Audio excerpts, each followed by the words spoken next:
Hey, and welcome to week 36 here on the Real DVD Watchers. On Wednesdays, it's me, Tom. And the movie that I have chosen to review today is something that you need to look at from an artistic point of view rather than what it's based off of, because if you're a fan of what it's based off of, you're going to be sitting there like, what the fuck are you doing? That being said, the movie that I've chosen to review is Silent Hill. It is based off the popular video game series put out by Konami, and it does follow the first game, but then there's mixes of like the second game and the third game. And we're not going to talk about the fourth game because that originally wasn't a Silent Hill game. So basically what this movie is about, it's about this couple named, oh crap, I forgot what Sean Bean's character is. Name is, alright, Chris and Rosa Silva.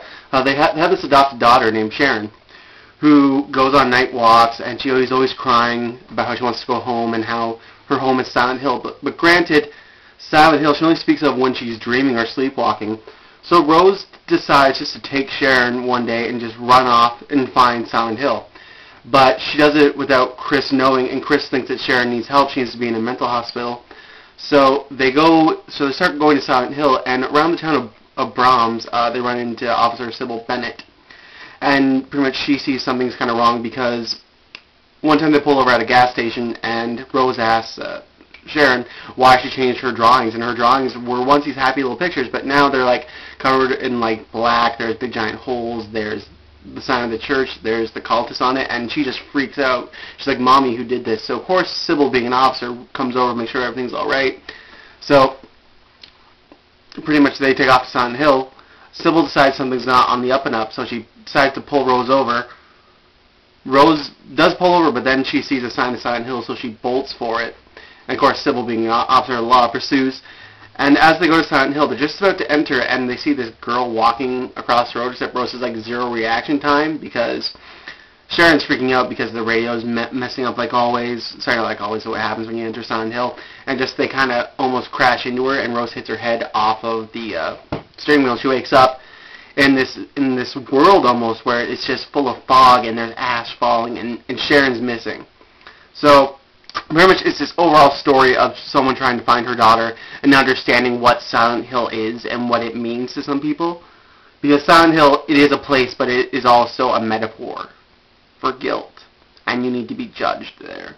So basically that was the overlay of the story. For people who really enjoyed the game, they're going to notice some big differences, as in the lead character is now female instead of male. Sybil Bennett isn't a ghost, and Dahlia, the villain of the game, is now not the villain of the movie. So we begin. So pretty much, this movie really is visually stunning. I mean, the way how they do the changes from Silent Hill to the Dark World. It's just great. Christoph Gans, the guy who directed this, was really truly a fan of the games. Granted, he was more a fan of the second game. You can see the second game's influence more so than anything, but the way how like the key characters like Pyramid Head, the nurses, the gray child, the cockroaches, they all look so visually amazing. Like Pyramid Head has like this great presence when Rose is in the school and she falls out of the window. And you see him for the first time, he has this great entrance. And the best thing about this movie is when things do change from Silent Hill to the Dark World, because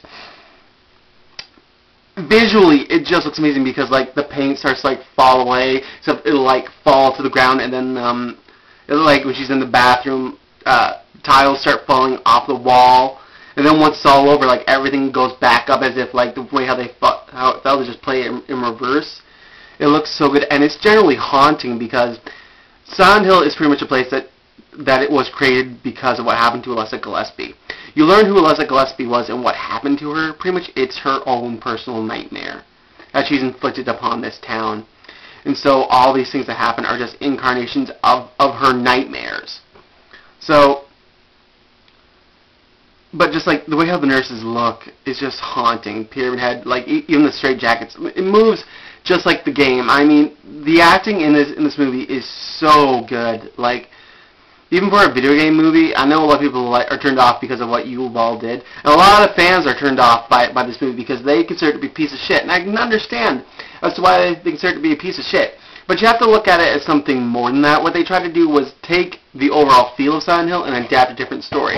And I feel that it was successful in that mind. Granted, I did have my problems with it, predominantly as to why Dahlia wasn't the villain and who the fuck is Christabella. Christabella is the leader of the Silent Hill cult in this one, not Claudia from 3. I know I'm going into a lot of technical stuff from the games, but just I love the game series, so I know more about it. But just, for me, that part kind of irked me a bit, but in the same way it was pretty interesting, because you get to understand more about the Silent Hill cult and everything like that, but just, oh, it's so great. And they take the best parts of the games, like places, like the school, the Grand Hotel, and they actually put you in there, and it looks so good. And I think the greatest thing about this movie, too, is it's not just like, oh, I have this, oh, I have this. Rose actually has to find things, like a knife or a flashlight. She actually has to go looking for them, or keys. I really enjoyed that, because that was just like a little tip of the hat to the audience. People play the games, like, we understand, because we've had to go there before, too. We've all played the game. And I really think, from a fan point of view, at least for me, I really enjoyed it. Like, I thought it was visually beautiful. The story could use some work, but overall it was great. And the acting in this movie, oh, it's so good. Like Radha Mitchell, who played Rose, she's all right. But the chick who played Sybil Bennett, Laurie Holden, did a really good job. She really looked like Sybil from the game. And I just really, really enjoyed that. Sean Bean in this movie, oh, Sean Bean knocks out of the park every time. But nonetheless, though, he's just amazing. And what the hell was her name? Alice Krieg. I've never heard of her before, but she played Claudia, the cultist leader. She's fucking frightening in this movie. She was so good and so compelling. You just love to hate her. And then when you see what happens to her at the end of the movie, you're like, fuck yeah! But I think another really good standalone part in this movie was, what the hell's her name?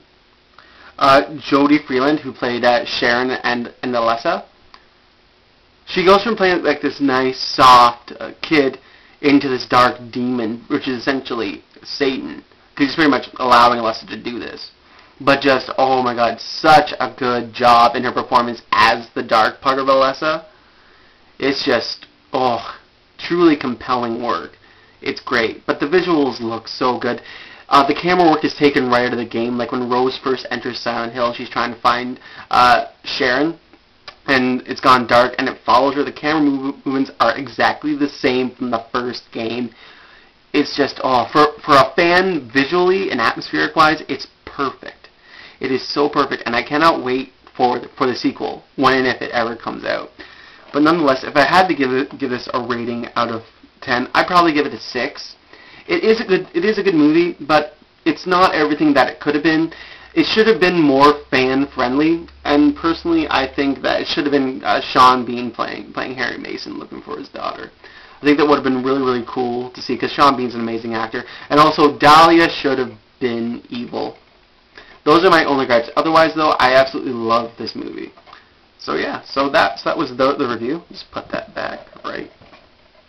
Get in there. There. Matt is up tomorrow, and I will see you guys all in a week's time. Bye.